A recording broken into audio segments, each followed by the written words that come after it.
This is TWiT. All right. Big news. Big news. And although in some ways disappointing news, Apple has announced, it was a rumor, but they put out the press release yesterday, lossless audio for their entire catalog, which is now what? Several hundred million songs, free. 75 million, sorry. 75 million songs, free.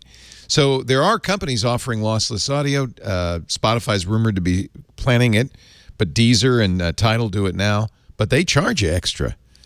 Free. Amazon used to, but spontaneously, for no reason whatsoever, they decided to make that free as well. Yeah. Like 1 hour after the Apple press release, Amazon said, it's free. Well, it's part of the regular deal. I've been actually paying for Amazon HD because I do think it sounds better, especially if you have good speakers. Now, that's the good news. The bad news is, and by the way, it's spatial audio as well with support for Dolby Atmos. Yeah. The bad news is it doesn't work on any of their Bluetooth devices because Bluetooth sucks. It shouldn't. And I know this is going to drive everyone crazy, but from a kid that grew up in the audiophile store, my whole entire life, I have a Dragonfly DAC. If you're unfamiliar, it looks like an old school one of these, like USB guys, but you plug it into your computer and you put your headphones in. And so if you have audio quality in-ear buds or over-the-ear headphones, the DA converter will convert things back and make it sound good because Bluetooth, even with ATDP R2D2, still sucks. Lossless would be a waste on Bluetooth, and everyone is mad, but you have to understand how Bluetooth works. It's not a thing. It's recompressing it. It's so even if they were doing it lossless, it would become lossy as soon as it went over Bluetooth. So don't bother. 100%. You still will get the spatial audio. In fact, I think you need Apple's AirPod Pro or the headphones to get the spatial audio. I don't know if anything else does spatial audio. There's a rumor there's a new Beats Pro coming that will have spatial audio, but it's also wireless. So it's a foolish thing to try to do lossless audio through wireless. Get a DAC. Actually, the iPhone's DAC is okay. But the Dragonfly is excellent. I use something from a company called iFi, IFI-audio. iFi is nice. Yeah. Hip DAC. The Hip DAC. This I like cheap. it, but I keep trying to drink out of it. It looks like a little hip flask. It's only $100-something bucks. So what's nice, and it's battery powered, so you can carry it along with your iPhone, and you plug it in. You have to have. It's unfortunate. They don't bundle the lightning connector into it. I guess that would add too much to the cost. So you need the camera connection kit to use this with an iPhone. But if you have an iPad, the Type-C connector works just fine, or anything else. And it does a very good job. And it also has its own amplifier in it as well, so you can turn the music up. So Hip DAC, Dragonfly is very well respected as another great DAC, digital analog converter. And then listen with wired headphones. I just bought... Scott Wilkinson recommended, I have very expensive Hi-Fi Man electrostatic, $1,000 headphones, but I'm not going to carry those anywhere because they're too expensive. And Scott Wilkinson just recommended these new Sennheiser i300 in-ear, and they're fantastic. They're $300. They're not cheap, but the sound is surprising. Oh, they're out of stock. Wow. The sound is surprisingly good for in-ear earbuds. I would say almost as good as much more expensive over-the-ear headphones. So put that with the iFi on the lossless. You're gonna appreciate it. Now there's people in the chat room saying nothing wrong with Bluetooth. Sounds great. Sorry. Well, no, and I get it. Honestly, Leo, I've had to come to grips as I try to explain this to some of my younger friends, and we're talking like early millennials and backwards. They grew up everything compressed. They grew up on MP3s, they don't know any and the whole 9 yards. Yeah. We grew up on vinyl. I worked in a high-end audio store for over 30 years of my life. So be happy that you don't know the difference, to be honest with you, because once you know, it's irritating. It's really true. Then you have to buy expensive stuff. If you are happy with spam, enjoy the heck out of that spam and stay away from A5 Wagyu, because A5 Wagyu steaks are $400. It will ruin your life. I agree with you. It will ruin your life. So be stoked. If you like Bluetooth, man, power to you, brother, sister. And don't ever let anybody sit you down and say, "Let me show you what you're missing." No, be like, no. Mama said no. Yeah, because they can't. if it might have to be taught, but if you know what to listen for in lossless compression, you can hear it. I mean, you can tell. So Apple, I completely understand why they're not going to do it. It's not supported on AirPods Pro, those very expensive AirPods Max you bought. Sorry. HomePod or HomePod Mini, not supported. But if you have a direct connection, there's no headphone jack in the iPhone, so you'll need a DAC to do that, or headphones that have a lightning port, which they used to bundle in. Again, don't do it with the AirPods anyway, or the earbuds that came with your iPhone. That's a waste of time. Get some decent headphones. Get a DAC and listen that way. iPad with a Type-C connector. There's Type-C headphones as well, or you can get a dongle. Mac, same thing. Apple TV will also support lossless. Actually, I'm excited about that because I have a very nice pair of ELAC speakers with an ELAC amp that is hooked up to my TV, and now I'll be able to play lossless through that. I always wanted Apple Music to do that, so I'm very happy about that. So if you have an Apple TV, you can also do it that way. Yeah, it does show some of the short-sightedness of Apple design. Courage. Like this is, well, yeah, exactly. It's like, okay, so great. So now you have lossless, but it means that this $1,500 iPad I just bought, I'm going to have to buy something else just to get the exact same quality I'd get by plugging a pair of like $50 wired headphones into this damn thing, because lossless really is the first leap up in noticeable sound quality. When you go from a compressed stream or a compressed file to an uncompressed file, that's the first one where you undeniably things really open up. Once you start getting into higher bit rates, now you start getting into arguments about how any file format that's bit rate and frequency that's more than CD quality, you're probably almost certainly not going to be able to detect it. There's lots of arguments everywhere about how no, here is the math based on 30 years of science saying that CD quality is that's why CD quality is CD quality, because it is exactly how much a human being can possibly appreciate with their hardware, with their ears, plus a little bit more for a little extra headroom, and that's it. But going from compressed to uncompressed, that's something you're really going to appreciate. And now, again, thank you for not giving me a headphone jack on this $1,500 device. Thank you for selling a $550 pair of headphones where I can't just have like a simple stereo jack on the side of it to say, well, just feed me audio through this copper wire into the drivers so that I can appreciate these beautiful headphones with lossless quality. That sort of thing kind of bites, but it does show you how Apple tends to think about these things. I don't think that they were ever really thinking hard about the quality of the. I don't think they were putting a lot of stress on the quality of the source material. What they were trying to sell is not reproduction, but more like, here is the great things that we can do with this audio, with the processing that's inside these $550 headphones. Here's the quote computational audio tricks that we can perform on it.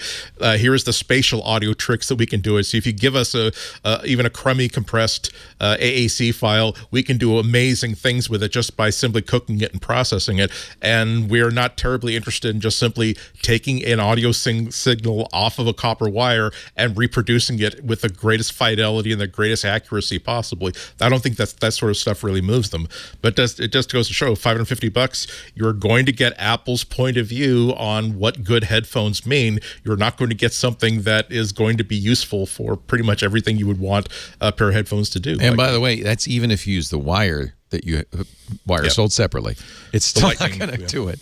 So what's interesting here is that Apple is not going to. I guess you have to choose between Spatial, because Spatial's on all of those devices that don't support lossless. Is there anything that does lossless and Spatial? I don't think so. Spatial requires AirPods Pro or the Max, right? That's a good question. God, no, but it's like you have to choose. And some people might like Spatial. I have not actually experienced it. I have the AirPods Pro, but I've never bothered because I didn't really care. Oh, it's good. For TV stuff, I get it. Like on Ted Lasso, Spatial was just a trip. It was just kind of weird, but it didn't really bring anything extra to the show. Yeah. But it was just, I was just doing this. Like, it was kind of fun. But I don't see how again, you don't like. I have try a it yet. surround I don't see sound how it works. system.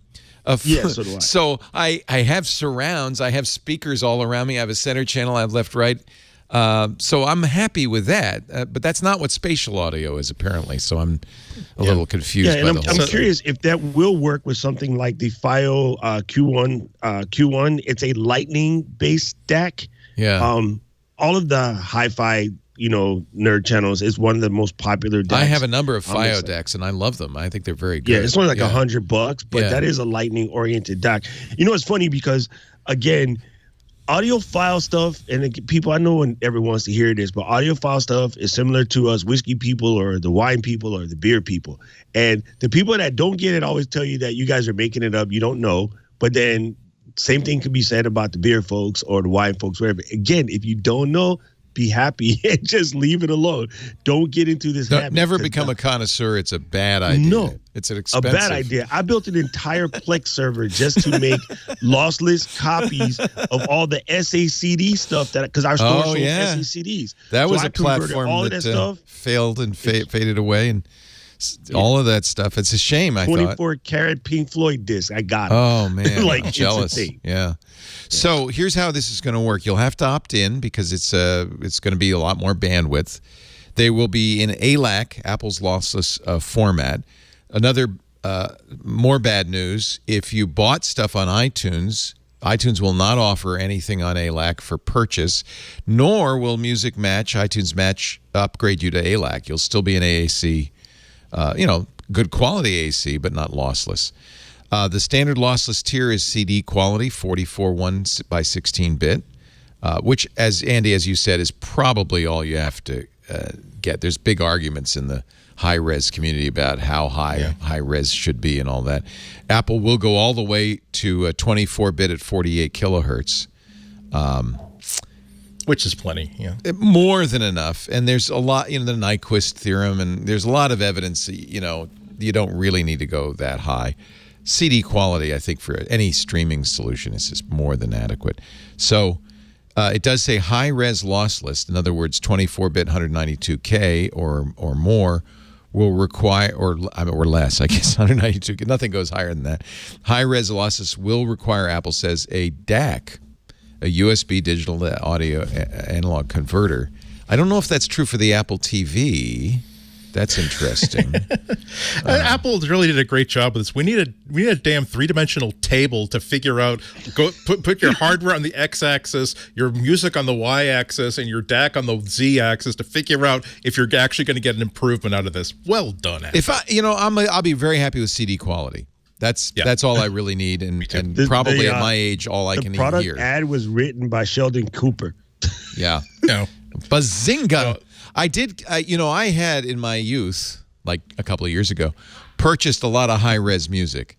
And I bought Neil Young's Pono player and all that. But I did kind of ultimately decide CD quality is really all I need. I can hear, and maybe not at 320 kilobit AAC. I might not be able to hear the difference. I can hear MP3s certainly at 128 kilobits. I can hear the difference. There's a little crunchiness in some of the frequencies. Well, it's subtle stuff if you know what you're looking for. You got to know what to look for. A lot of people don't understand what you're looking for. So, for instance, I'll pick Yo-Yo Ma. Yo-Yo Ma is playing Suite 1, right? You can hear the finger movements up and down. You can hear when he lifts up on the G string as it vacillates between the G and the D. And that's the stuff that when you know you're listening for, you can hear the biophage. You want to be in the room with Yo-Yo Ma as best you can.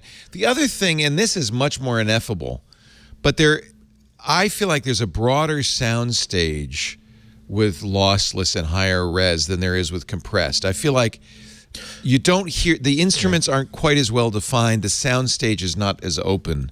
Now, maybe that's because remember, there's a huge psychological component in this, but 100%. I agree with you 100% when it comes to compressed versus uncompressed. But I think that in terms of that, what Doc is talking about, where again, you were aware of the fact that Yo-Yo Ma's fingertips have rough fingerprints on them, and the strings themselves have like ridges on them. I don't think that's. I've become convinced it's less a case of high-res audio as really, really good mastering of the original audio. Like when you compare like the original CD of Abbey Road to the remastered one that came out 2 or 3 years ago, you're hearing things in that audio. I bought all of those 50th anniversary Beatles recordings because I want to hear that. I do. I agree. Yeah. I also want to hear the original mono, but mastered. Remember, there's all of that stuff was on tape, but mastered as best as possible to a digital format, and I think that that's improved too. You know, there's people doing things like on Miles Davis Kind of Blue, which was recorded on reel-to-reel tape. Sorry, it's not going to be 24-bit 192 kilohertz. It's recorded on essentially a low-res analog tape, but they are doing interesting things. All analog tape has a bias tone on it that's inaudible, but that the equipment can use to compensate for speed variations. There are good people doing really interesting work with things like analog tapes from Kind of Blue, where they use the bias tone to correct for speed variations in the recording, and get a better version of it than even the analog recording. And I think that's worth it. That's such a beautiful album that it's worth hearing it as close to being in the room as you can. So but no, that's my thinking too. I do have some high res albums, but the only time I buy high res are when it's a brand new recording by one of my favorite artists. And so obviously I can't do my usual cheapskate thing of buying like the used CD for $4.80 on eBay. And the thing is, if I buy the CD new the week it comes out, it's going to cost me $17, $18. The high resolution version will cost me $2.50 more, and I'll be able to download it immediately. And there's something about the principle of if there's more data there, that's always going to, it's not going to sound worse. That's going to be at some point today or tomorrow or 10 years from now, that is going to be more better. So I will take the extra pile of numbers for almost the same amount of money if it's one of my favorite performers. And to be fair, 99.9% of people who are listening to music will not care. This is really to achieve parity with Deezer and Tidal, and I think really more importantly from Apple's strategic point of view, Spotify, which is imminently announcing this, and Amazon, which already has. This is Apple saying, no, you want Apple Music. Honestly, there's no reason not to have Apple Music.